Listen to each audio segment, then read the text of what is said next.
Agora temos mais uma notícia dentro desse contexto. O Comitê de Política Monetária do Banco Central vai definir ainda hoje a nova taxa básica de juros, que é a Selic. A alta do dólar e o impacto da seca sobre o preço da energia elétrica causaram insegurança sobre o aumento da Selic. De acordo com o boletim Focus, a taxa básica dos juros deve subir para 11,25% ao ano. Essa alta, claro, vai trazer um impacto significativo aos investidores, porque a curva de juros é um fator determinante para o desempenho da Bolsa de Valores nos próximos meses.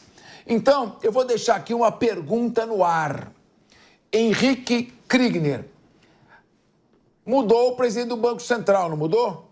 Já mudou? Sim, mudou. Mudou. O governo queria mudar o anterior, porque queria baixar a taxa de juros. E agora a taxa de juros vai subir. É óbvio, taxa de juros não é manipulada politicamente. Ela reflete o descalabro na gestão econômica do país. Vamos ao rápido intervalo e voltamos já já para debater esse tema. Até...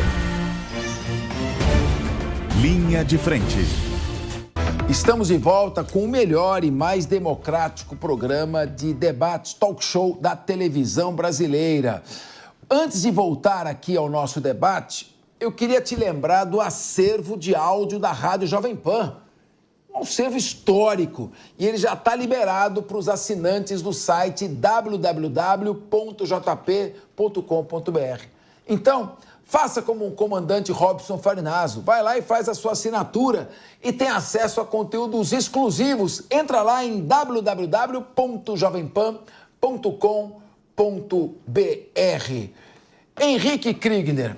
Agora dá para o presidente ligar para o Galípolo e falar, né? Ó, você reduz um pouco essa taxa de juros, porque não está dando para segurar com 11,5%. O que você acha? Qual a sua avaliação? Olha, o Galípolo defendeu ali com unhas e dentes na sabatina dele de que ele teria plena autonomia e independência e que isso já teria até sido conversado com o próprio presidente Lula. A Gleisi Hoffmann já disse aí que o Galípolo traz uma traição a quem colocou ele ali por realmente manter essa taxa de juros, porque foi o que ele havia anunciado. Como é que foi? O que foi? A Gleisi Hoffmann disse que era uma traição. E o Galípolo? Justamente porque a Gleisi Hoffmann criticou o Galípolo? Criticou o Galípolo. Galípolo, eu não tinha nenhum motivo para te elogiar antes que eu não te conhecia, mas parabéns, hein? Você está indo no caminho certo. Pode, vai lá. É um baita sinal. Eu acho que isso é uma medalha para se pôr no currículo, né? Você tem uma crítica da Gleisi Hoffmann. Bom, e ele trouxe esse ponto justamente na sua sabatina, trouxe ali a questão da independência, da autonomia, e agora a pressão vai subir para o lado dele. Essa campanha que o Lula fez contra o Campos Neto foi realmente vergonhosa e mostrou esse desejo de interferir muito mais do que era o que ele poderia fazer, e agora nós vamos ver o quanto que o Galípolo vai conseguir resistir a essa pressão que vai vir de cima para baixo e vai vir pesado agora para que venha fazer os desejos. Mas vamos lembrar, se não tiver essa redução de gastos, se não de reduzir o déficit, de nada vai adiantar mexer nessa taxa de juros. Agora, aqui no Linha de Frente, você tem a análise completa da conjuntura internacional. Nós estamos falando de um BRICS que está querendo aglutinar cerca de 30 países para 45% da população mundial, quase metade do PIB mundial, que vai sair do sistema SWIFT. Ou seja, as trocas comerciais não serão mais feitas em dólar, mas em ouro e num cestão de moedas desses próprios países. Os Estados Unidos vão ter que reagir, criando tarifas de importação. A China vai retalhar. E, é claro, a taxa de juros tende a subir para conter a inflação nesses países. Meu querido Robson Farinazzo, traz para a gente tudo isso que você vive comentando no Arte na Guerra e aquilo que a gente precisa saber. Como esse contexto pode impedir o Banco Central brasileiro, mesmo que queira, de reduzir a taxa de juros? Olha, Capês, eu vou olhar para fora, depois aqui dentro a gente vê o que faz com esses dados. Eu vou te contar uma história que foi pouco veiculada aqui no Brasil. A rede de supermercados Carrefour, ela está saindo da Jordânia. E por quê? Porque a população palestina da Jordânia iniciou um boicote em virtude aí do apoio do rei a Israel e o Carrefour quebrou, precisou sair da Jordânia. Então, nós tivemos um cenário recente aqui, que uma determinada empresa de alimentos, ela falou sobre as condições de produção da soja brasileira, falaram na Europa isso, e que não iriam mais importar, etc. A grita dentro do Brasil foi muito grande e a empresa precisou se retratar. O que a gente coloca nisso tudo aí? Os países estão começando, as empresas estão começando a ficar com muito medo das respectivas sociedades com relação a boicotes.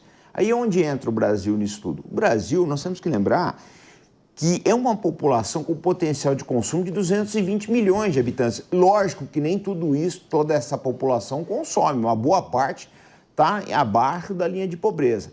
Ou seja, o Brasil ele tem muito espaço para crescer. Estou falando tudo isso para chegar no ponto focal agora. O Brasil tem muito espaço para crescer nesse cenário internacional que se avizinha. Essa aqui é a verdade, em termos assim, pouca gente sabe disso, mas a América Latina é a única região do mundo que tem superávit no comércio com a China. A América Latina exporta mais do que importa. Não sabia. A China depende das commodities daqui, né? Ela precisa importar. Então, o que acontece? O Brasil, ele tem condições de crescer muito nesse cenário internacional. E agora? Vai ser um cenário de inflação. Isso é inevitável. Volto a dizer, eu vou repetir uma frase que eu usei aqui hoje. O Donald Trump não é uma pessoa de estelionato eleitoral, ele costuma cumprir o que ele prometeu.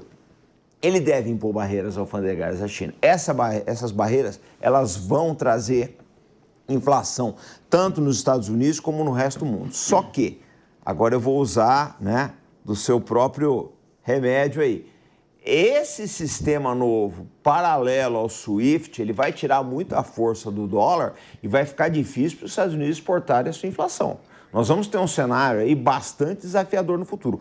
Como as nossas autoridades monetárias elas vão lidar com tudo isso, nós não sabemos. Agora, uma coisa é certa, Capês, o Brasil precisa começar a olhar, né, para o cenário interno, a gente precisa começar a fortalecer o mercado interno, porque a situação de exportações agora, principalmente nos Estados Unidos, ela vai ficar complicada. Só para arrematar, o governo chinês deve lançar um pacote de 1,4 trilhão de dólares, talvez até mais, dependendo do que o Trump falar até janeiro, para estimular o consumo interno da China. Por que eles estão fazendo isso? Porque eles sabem que as exportações para os Estados Unidos devem cair. O Brasil precisa olhar também para esse tipo de medida.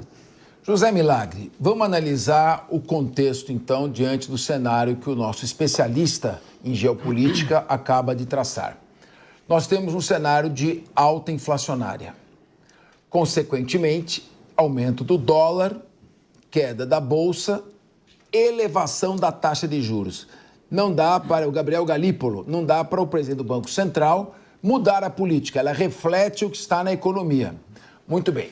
Com esse cenário de alta de juros e o governo tendo essa demora de anunciar onde vai fazer os cortes de gastos, sem força política para promover o corte de gastos, não é que nós queremos ser pessimistas, a nossa função é alertar e pressionar. Não dá para continuar essa gastança, esse desperdício de dinheiro público como está ocorrendo. A que ponto nós chegaremos, José Milagre? Faça uma análise, você é especialista em cibernética e questão dos crimes cibernéticos e criptomoeda. Capês, eu vou pegar um gancho aqui do que o Robson bem colocou nesses poucos minutos que nós temos para já comentar sobre os embargos em relação à China. Os Estados Unidos, existem várias notícias e informações de que a taxação pode chegar a 60%, né? Bem diferente dos 25% que eram praticados nos governos anteriores. E engana-se aquele que entende que, olha, o Brasil continua tudo igual, né? O embargo é chinês.